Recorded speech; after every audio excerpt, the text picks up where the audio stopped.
Welcome to a new module in our video training series, Umpire 101. This series is sponsored by the Utah High School Baseball Umpires Association, in cooperation with the Utah High School Activities Association. In this module, we will discuss the UHSAA Action Clock, a new rule and procedure designed to improve game flow and reduce unnecessary delays between innings. I'm Paul Husselby, Rules Interpreter for the Utah High School Baseball Umpires Association. Thank you for joining us for this training module. As part of our joint board's ongoing commitment to improving the quality of high school baseball in Utah, we are introducing a specific timing mechanic that will help standardize the pace of play across the state. In recent years, the NFHS has emphasized improving the pace of play nationwide. This emphasis serves a number of key purposes. First, it reduces the length of games, which can become excessively long because of unnecessary delays. Second, it sustains the energy and engagement with the game on the part of players, coaches, and fans.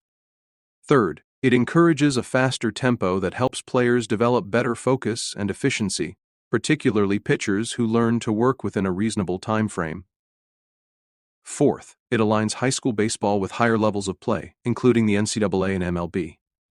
Implementing similar concepts in high school helps players adjust early to rules they may encounter later. Above all, it enhances the flow of the game by eliminating unnecessary downtime, which may help ensure a more continuous and exciting experience for everyone involved. Some of the timing rules we will emphasize here have actually been included in the NFHS rules book for many years. But in this video, we will focus primarily on reducing unnecessary delays between innings. As a joint board, we have determined that this is perhaps the most effective thing that we as umpires can do to move the game. During the interval between innings, 4 things are supposed to happen. The defensive team is supposed to take the field promptly. That includes the pitcher taking the allotted warm-up pitches from the mound. The offensive team's leadoff batter is supposed to get ready to enter the batter's box as soon as the pitcher is ready. The plate umpire is supposed to handle administrative duties, including substitutions and record-keeping. The base umpire is supposed to vacate the infield and stand in shallow right field. To help move the game, the joint board has adopted a 90-second action clock to be implemented between innings. Here's how it works. The base umpire is the timer. This means that the base umpire will need a stopwatch or some other timing device. Some people will undoubtedly ask whether they can wear a watch. We're not going to forbid it straight out of the box, but we do not recommend it. It's all about optics. Most people who wear a watch tend to look at it from time to time, and checking your watch gives spectators the idea that there is somewhere else you'd rather be. Between innings, the base umpire now stands just off the skin of the infield between first and second base. This changes the previous mechanic, where the base umpire assumed a position in shallow right field. When the third out is recorded, the base umpire should move to his new position and start the clock. After the clock has started, the following mechanics apply. When 30 seconds have elapsed, the base umpire signals that 60 seconds remain on the clock by lifting one arm straight into the air with the fist balled. That signal is held for 5 seconds. When 60 seconds have elapsed, the base umpire signals that 30 seconds remain on the clock by putting one arm out to the side, again with the fist balled. This signal is similar to the delayed dead ball signal we used until it was discarded a few years ago. We hold that signal for at least 5 seconds. When 90 seconds have elapsed, the base umpire signals that the action clock has expired by pointing up, similar to the signal we use to indicate the infield fly rule, and twirling the finger in a circular motion.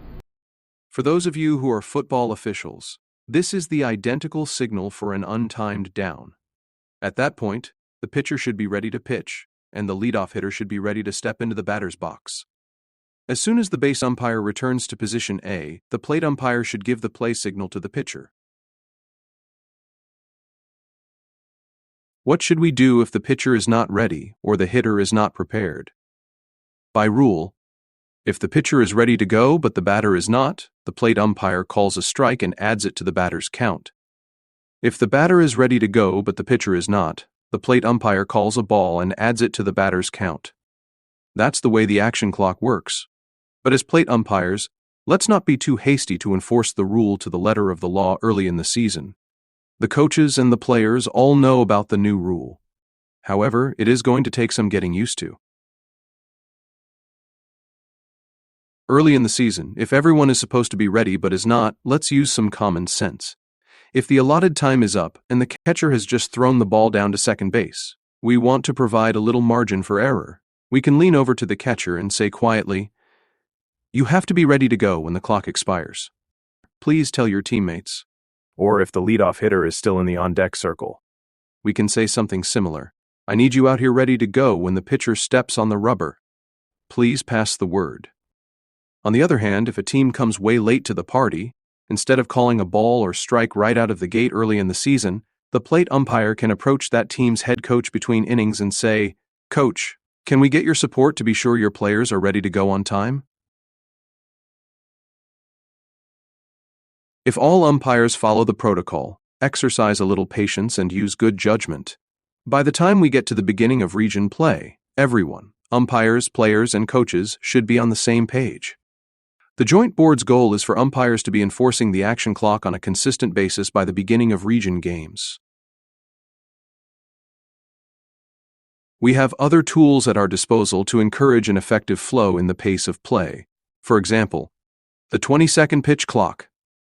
Pitchers are required to deliver a pitch within 20 seconds, regardless of whether there are runners on base. However, be advised that we are not enforcing the 20-second rule the way we are enforcing the action clock between innings. Keep the hitter in the batter's box. Discourage hitters from stepping out of the box after every pitch. Ask them to keep one foot in the box after a called ball or foul ball. Allow them to step out briefly after a called strike or a swinging strike. Limit the length of charged conferences. In most cases, a charged conference should last no longer than 45 to 60 seconds. Before we conclude, let's take a minute to review. First, the 90-second action clock between innings is a tool to enhance the pace of play and game management, not to restrict either one. Second, early season flexibility and communication with coaches and players will be key to successful implementation.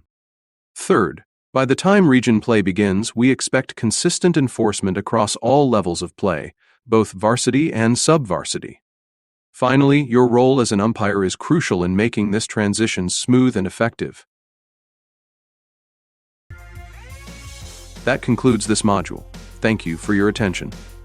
If you have questions about this presentation or any other rule governing high school baseball in Utah, please email us at uhsbua.rules@gmail.com. For the Utah High School Baseball Umpires Association, I'm Paul Husselby.